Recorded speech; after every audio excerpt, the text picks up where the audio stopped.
বিষ্ণু ইসলাম ওনার ইহুদি প্রতিবেশীর বাসায় যেতেন। এক ইহুদি কিশোর বিষ্ণু ইসলামের খেদমত করতে, ইহুদি ছেলে আমার নবীর খেদমত করতো, তারা ছিল নবীর প্রতিবেশী। তো অনেকদিন হয় ইহুদি ছেলেটা আসে না।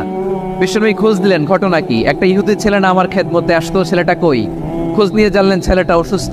বিষ্ণু ইসলাম ওই ইহুদির বাড়িতে চলে গেলেন ওই ছেলেটাকে দেখা করার জন্য, ভিজিট করার জন্য। সুবহানাল্লাহ পড়বেন না? গেলেন, যে দেখে ইহুদি ছেলেটা মুমূর্ষ, যান যান যায় যায় ভাব, বিছানায় পড়ে আছে, তার বাবা দাঁড়ানো।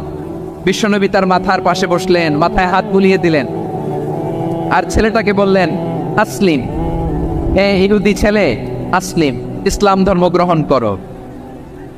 তো ছোট্ট ছেলে ভাবে আমরা ইহুদি, এখন ইসলাম ধর্ম গ্রহণ করলে আব্বা যদি বকা দেয়। ফানাযারা ইলা ওয়াজহি আবি, ছেলেটা তার বাবার চেহারার দিকে তাকালো, দেখি আব্বা কি কয়। আব্বা যদি বলে তাইলে ইসলাম ধর্ম গ্রহণ করবো।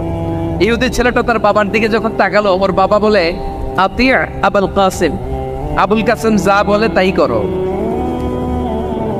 আবুল কাসিম হচ্ছে বিষ্ণু ইসলামের একটা কুনিয়াত, উপনাম। আমার রাসূল